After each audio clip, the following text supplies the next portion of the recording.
అనుదిన పరిశుద్ధ గ్రంథ పఠనము. సామెతల గ్రంథం 16వ అధ్యాయం.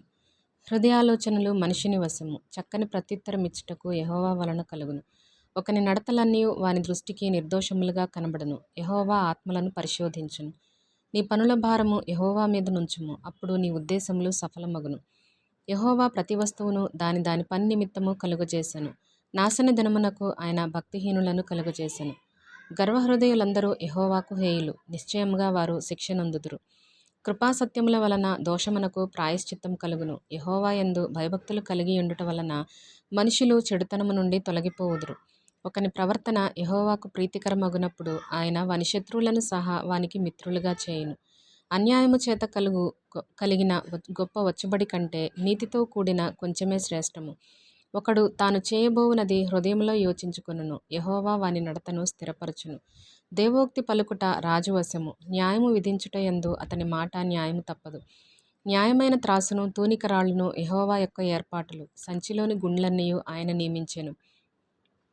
రాజులు దుష్టక్రియలు చేయుట హేయమైనది, నీతి వలన సింహాసనము స్థిరపరచబడును.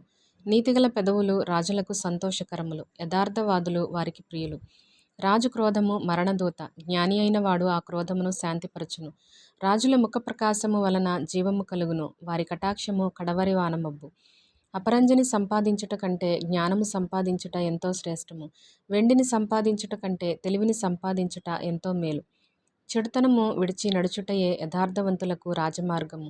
తన ప్రవర్తన కనిపెట్టువాడు తన ప్రాణమును కాపాడుకొనును. నాశనమునకు ముందు గర్వము నడుచును, పడిపోవుటకు ముందు అహంకారమైన మనస్సు నడుచును. గర్విష్ఠులతో దోపుడు సొమ్ము పంచుకొనుట కంటే దీన మనస్సు కలిగి దీనులతో పొత్తు చేయుట మేలు. ఉపదేశమునకు చెవియొగ్గువాడు మేలునందును, యెహోవాను ఆశ్రయించువాడు ధన్యుడు. జ్ఞానహృదయుడు వివేకి అనబడును. రుచిగల మాటలు పలుకుట వలన విద్య ఎక్కువగును. తెలివిగల వానికి వాని తెలివి జీవపు ఓట, మూఢులకు వారి మూఢత్వమే శిక్ష. జ్ఞానుని హృదయము వాని నోటికి తెలివి కలిగించును, వాని పెదవులకు విద్య విస్తరింపచేయును. ఇంపైన మాటలు తేనెపట్టు వంటివి, అవి ప్రాణమునకు మధురమైనవి, ఎముకలకు ఆరోగ్యకరమైనవి. ఒకని మార్గము వాని దృష్టికి యథార్థముగా కనబడును, అయినను తుదకు అది మరణమునకు చేరును. కష్టము చేయువాని ఆకలి వాని కొరకు వాని చేత కష్టము చేయించును, వాని కడుపు వానిని తొందరపెట్టును. పనికిమాలిన వాడు కీడును త్రవ్వి పైకెత్తును, వాని పెదవుల మీద అగ్ని మండుచున్నట్టున్నది. మూర్ఖుడు కలహము పుట్టించును, కొండెగాడు మిత్రభేదము చేయును. బలాత్కారి తన పొరుగువానిని లాలన చేయును, కాని మార్గంలో వాని నడిపించును. కృత్రిమములు కల్పింపవలెనని కన్నులు మూసుకొని తన పెదవులు బిగబట్టువాడే కీడు పుట్టించువాడు. నెరసిన వెంట్రుకలు సొగసైన కిరీటము, అవి నీతి ప్రవర్తన గలవానికి కలిగియుండును. పరాక్రమశాలి కంటే దీర్ఘశాంతం గలవాడు శ్రేష్ఠుడు. పట్టణము పట్టుకొను వానికంటే తన మనసును స్వాధీనపరచుకొనువాడు శ్రేష్ఠుడు.